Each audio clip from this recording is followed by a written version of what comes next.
Bom dia, bem-vindos a mais um Momento com a Palavra. Nós temos estado na companhia dos falsos mestres, aqui, espero que não na vida real, embora eles estejam por aí, e temos que abrir os olhos para conseguirmos discernir quem eles são, o que eles ensinam, e por isso nós temos conversado aqui bastante a partir do capítulo 2, ainda ficaremos mais algum tempo sobre este assunto. Hoje veremos especificamente o caráter dos falsos mestres. O caráter dos falsos mestres. Se ainda não acompanhaste aquilo que já falámos sobre os falsos mestres, acompanha, especialmente desde segunda-feira, ok? Segunda, ontem, os últimos 2 dias, foi especificamente sobre este assunto, a partir da segunda carta de Pedro, capítulo 2. Hoje vamos ver acerca do seu caráter. Como é que eles são? Como é que eles, como pessoas, são? Vamos ver 8 características de um falso mestre. Amanhã ainda continuaremos no capítulo 2, nos versículos finais, mas hoje para já teremos do versículo 10, a continuação. Ontem também vimos o 10, fechámos com o 10, mas com a sua parte inicial, o 10a. Hoje vamos continuar a partir do 10b, ok? Do 10b iremos até ao versículo 16. E diz assim: atrevidos, arrogantes, não temem difamar os gloriosos seres celestiais.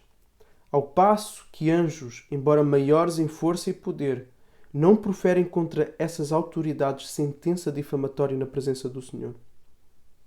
Até aqui, até o versículo 11. Então, eles são caracterizados aqui como sendo atrevidos, arrogantes. Ou seja, o que o texto está a dizer é que eles agem sem pensar nas consequências. Eles vão agir, vão tomar ações, atitudes inconsequentes. Okay? São pessoas inconsequentes que tomam decisões sem pensar, sem terem noção da gravidade das consequências que virão. Porquê? E depois Pedro exemplifica aqui. Ele diz que existe aqui difamação contra os seres gloriosos celestiais. Okay? Contra seres celestiais gloriosos.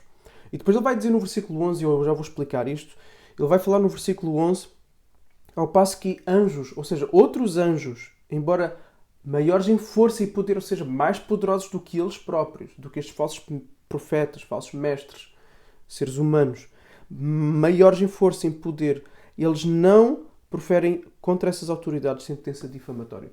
E aqui isto remete-nos para um texto que está em Judas 9, onde o arcanjo Miguel disputou o corpo de Moisés com o diabo e diante de Deus nem Miguel ousou difamar o diabo. Nem Miguel ousou difamar o diabo. Okay? Então, estes homens aqui, estes falsos mestres, são inconsequentes ao ponto de lidarem com o mundo espiritual de forma inconsequente. Okay? Eles difamam os seres celestiais, e aqui muito possivelmente trata-se dos demónios, difamam os demónios, lidam com os demónios, com os seres espirituais caídos, de uma forma inconsequente. Okay? Difamam-nos, falam mal deles irreverentemente, ok? E nós, onde é que nós já vimos isto? Okay? Pergunta. Lembrem-se que nós falámos na segunda-feira sobre a questão dos movimentos de prosperidade, certas igrejas, onde se vê muito deste falso ensino, que tem aparência de ensino da verdade, mas depois nós começamos a ver este tipo de coisas. Começamos a ver a manipulação para se ter dinheiro, começamos a ver isto aqui. Okay? Difamação de seres espirituais. Uma coisa é nós orarmos pela libertação de alguém, outra coisa é fazer todo um espetáculo com tudo aquilo que muitas vezes acontece nesses movimentos. Okay? Então, entrar em difamação, nem os anjos, okay? Nem os anjos, nem o arcanjo Miguel fez isso. Porquê é que nós haveremos de fazer? Porquê é que as pessoas que nós vemos fazerem isso tomam essas atitudes irrefletidas? Okay? Então esse é o primeiro, são atrevidos, arrogantes. 2, segunda característica do seu caráter. Eles são animais irracionais. Okay? Animais irracionais. Ou seja, eles seguem os seus instintos. Vamos ver isto no versículo 12. Esses, porém, como animais irracionais, seres guiados pelo instinto e que nascem para ser capturados e mortos, falando mal daquilo que não entendem. Okay? São pessoas que seguem os seus instintos, são pessoas impulsivas. Okay? Têm um impulso e vão atrás dele, tal como os animais. Não raciocinam, não pensam, não anteveem consequências, não antevêm um plano de ação. São pessoas que simplesmente seguem os seus instintos. Ou seja, são pessoas que são cheias do velho homem.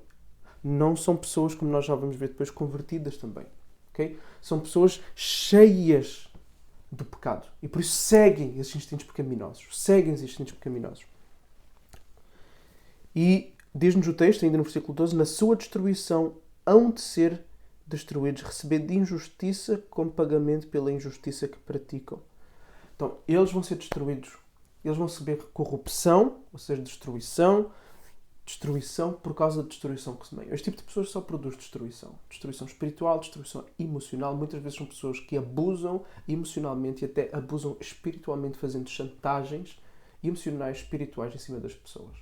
Se não fizeres isto, Deus vai fazer isto, aquilo, etc. Como uma consequência. É o que eles dizem. Okay? Então, eles fazem este tipo de manipulação, causam destruição, ruína em casamentos, em amizades, financeiramente na vida da pessoa e, acima de tudo, mais grave, espiritualmente, porque apresentam um Deus que não corresponde ao Deus da verdade. Okay? E é por isso que eles merecem maior condenação. Como nós vimos ontem, eles são piores que os demónios. Outra característica, a terceira, está aí na segunda metade do 13. Encontram prazer na satisfação dos seus desejos libertinos em pleno dia. Como manchas e defeitos, encontram satisfação nas suas próprias mentiras. E aqui este é um ponto muito importante.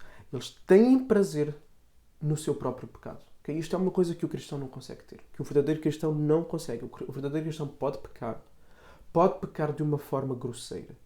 Pode cair escandalosamente. Mas ele não tem prazer nisso. O cristão não tem prazer. Não consegue ter satisfação no pecado. Ele fica incomodado. Ele sente repulsa. Ele sente nojo. Ele sente a necessidade de voltar o mais rápido possível para os braços do Pai. O cristão não tem prazer no pecado, o verdadeiro cristão. Por isso é que estes falsos mestres não são verdadeiros cristãos. Quarta característica, está ainda no 13. Então ele diz que eles fazem isto em satisfação nos desejos libertinos em pleno dia. Fazem o que querem em pleno dia. Ou seja, o que é que isto quer dizer? Só para ainda acrescentar aqui. Não, sem preocupação sequer de esconder. Fazem as coisas e às vezes nem têm preocupação de esconder. Ok? Depois, eles têm satisfação nas próprias mentiras enquanto se banqueteiam com vocês. Aqui, muito provavelmente, é uma alusão à ceia do Senhor. Okay? Então, eles vivem esta vida de satisfação no pecado, de libertinagem, e depois têm o descaramento, e esta é a quarta característica deles, é um descaramento. São pessoas descaradas, que têm cara de pau. Okay? São pessoas descaradas, tomam a ceia com a própria igreja, com tudo o que isso significa. A ceia. O pão, o corpo de Cristo moído por nós, o sangue, o vinho, o sangue de Jesus vertido por nós, ou seja, a vida de Jesus para a salvação do seu povo, para todo aquele que crê, que se arrepende e que vive uma vida de crescimento em arrependimento, em santidade, em pureza, em amor a Cristo, em amor ao próximo, ou seja, tudo aquilo que estes homens, os falsos mestres, não são. Ou seja, eles são hipócritas. Demonstram ações espirituais de um lado, mas por outro lado demonstram uma vida completamente oposta. Daí o descaramento, ok? E esta é a quarta característica que podem chamar de descaramento, podem chamar hipocrisia, se calhar a hipocrisia funciona melhor, ok? Eles são hipócritas. Quinta característica, vamos para o versículo 14. Eles têm os olhos cheios de adultério. Os olhos cheios de adultério. E são insaciáveis no pecado. Mas para já, olhos cheios de adultério. Eles olham para todas as mulheres com desejo sexual. Okay? São pessoas que não são travadas nos seus impulsos sexuais. Okay? São pessoas que são capazes de ter uma vida sexual completamente fora daquilo que a Bíblia prescreve. Okay? Completamente fora. A seguir, outra característica, sexta, insaciáveis no pecado. Eles são tipo um buraco negro que só suga pecado. Pecam o tempo todo. Parece que é uma lista sem fim de pecados. Em todas as áreas da vida nós encontramos pecado neles. Eles são insaciáveis. Também pode estar relacionado com o aspecto anterior do pecado sexual, que ele próprio, o pecado sexual, é insaciável. Okay? Se não for vivido dentro dos parâmetros que deve ser vivido. Quanto mais se mergulha no pecado da sexualidade fora do contexto do casamento, que é onde única e exclusivamente deve ser vivido, vai ser um buraco que vai puxar cada vez mais para coisas cada vez piores, cada vez mais aberrantes, cada vez mais fora daquilo que é o saudável. Então este aqui nós podemos encaixar no anterior, embora possamos também colocá-lo para outras áreas. Okay? São pessoas insaciáveis no pecado. Mais, a seguir, enganam almas inconstantes. E estamos no versículo 14 ainda. São pessoas que se aproveitam e têm o seu poder de ação especialmente nas pessoas inconstantes, nas pessoas instáveis. Naquelas pessoas que não têm tanto conhecimento bíblico, que não vivem uma vida de temor, de piedade, de consagração, de intimidade com Jesus tão forte. Pessoas que não estão tão próximas da vida da comunidade. Pessoas que são amarguradas, que estão decepcionadas com alguma coisa da igreja. Geralmente são essas as pessoas que são alvo dos falsos mestres. São mais fáceis de se iludir. Okay? São mais fáceis de iludir porque não têm uma vida cristã saudável. Okay? Mas, e esta é a última, a oitava, tem o coração exercitado na avareza, essa gente maldita. Okay? Pensam só em dinheiro. Só pensam em dinheiro. E continua, depois ele vai dar o exemplo de Balaão. Tendo abandonado o reto caminho, desviaram-se e seguiram pelo caminho de Balaão, filho de Beor, que amou o pagamento pela injustiça. Mas ele foi repreendido pela sua transgressão. Um animal de carga mudo, falando com voz humana, referiu a insensatez do profeta. O Balaão, ou seja, estas pessoas estiveram no caminho, mas tal como Balaão, foram receber dinheiro para fazer uma coisa má. Estas pessoas fazem coisas más e ainda recebem dinheiro porque só pensam no dinheiro. Ok? Então eles manipulam pessoas, enganam pessoas, conduzem pessoas à destruição, em vários níveis, emocional, espiritual, etc., por dinheiro. Extorquem dinheiro às pessoas. Eles só querem extorquir dinheiro às pessoas. Okay? E aqui Pedro usa o exemplo de Balaão. E depois Pedro usa aqui de ironia para mostrar que houve um animal, que é um ser mais irracional, que teve que repreender Balaão. Ou seja, estas pessoas são completamente irracionais, são inferiores a um animal. São inferiores a um animal. Eles não têm noção do tipo de repreensão que virá sobre eles. Não têm noção. Então, oremos pelas nossas igrejas. Oremos por aqueles, pelos inconstantes. Oremos por aqueles que podem ser vítimas de assédio sexual. Oremos por aqueles que podem ser enganados financeiramente. Vamos orar pela saúde da igreja. Vamos ficar atentos, de olho aberto. Nós temos que proteger a nossa comunidade. A igreja é do que há mais importante na vida do cristão. Daí que deve existir um compromisso, um pacto que o membro assume com os outros membros, que o membro assume com a igreja.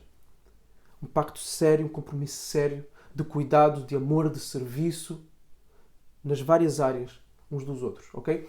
Então, este compromisso é muito sério. Nós devemos zelar pelo bem-estar da igreja, pelo bem-estar uns dos outros. E por isso temos que afastar os lobos que aparecem. Temos que afastar os falsos mestres que aparecem. Ok? Deus te abençoe e até amanhã.